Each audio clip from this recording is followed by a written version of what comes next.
analisar junto com a gente essa apuração tão acirrada e os desdobramentos, independentemente de quem seja o vencedor.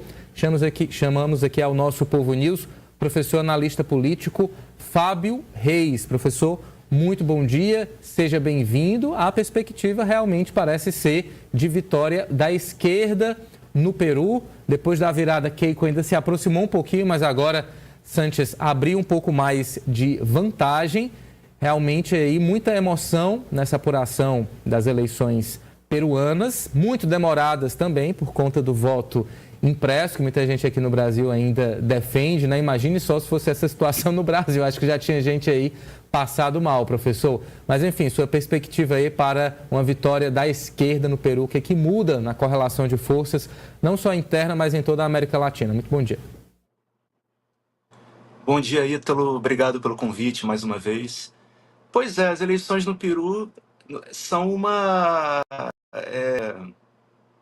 são um termômetro, né, do ambiente político, geopolítico na América Latina, em particular na América do Sul.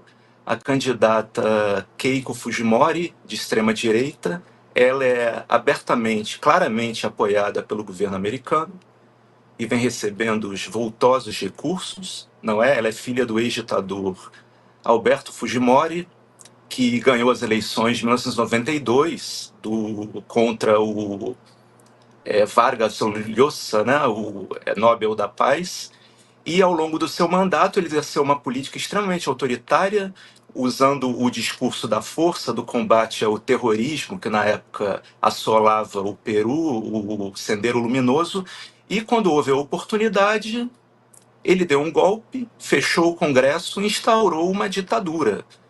Não é? A Keiko Fujimori, ela, de certa forma, ela é uma representação repaginada do pai.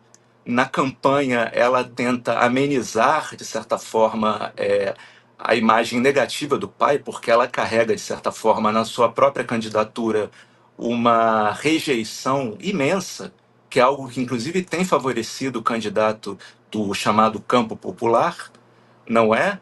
E na campanha, inclusive, ela tem usado a própria imagem da filha, uma adolescente, ela leva no palanque, que é uma menina que representa a linguagem da juventude, uma menina até bastante articulada e tal. Ela tem utilizado a própria filha como um instrumento para amenizar a imagem.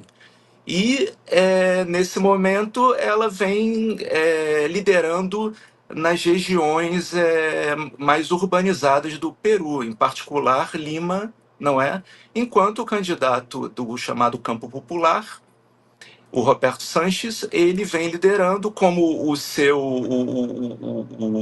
o antigo presidente de esquerda que está preso também, que ele de certa forma ele representa ele tenta vocalizar uma continuidade desse ex-presidente que está preso. Ele tem vantagem no interior, em particular nas zonas andinas e na região, por exemplo, de Cusco, onde ele lidera um país extremamente desigual, um país que cresceu muito a sua economia por conta das commodities nos últimos 20 anos, é um grande exportador de commodities para a China, por exemplo, tal qual o Brasil, só que o Peru tem até uma vantagem estratégica, que é a sua saída para o Oceano Pacífico, não é? A China recentemente construiu, inclusive, com recursos chineses, um imenso porto no Peru, para escoar esses produtos primários exportados para a China. A economia peruana se favoreceu extremamente desse crescimento econômico, só que se manteve extremamente desigual, um país,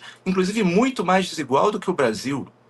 É uma pobreza extrema. Eu já estive no Peru e chega a ser chocante, inclusive comparado com a pobreza no nosso país, nas zonas mais interioranas do país. E o candidato de esquerda, o Roberto Santos, ele representa essa população que vive numa situação extremamente complicada, mesmo com o crescimento vultoso da economia nos últimos 20 anos. E é isso que talvez explique essa resiliência do chamado campo popular em se manter competitivo num país que vive uma crise sistêmica há mais de 10 anos, não é?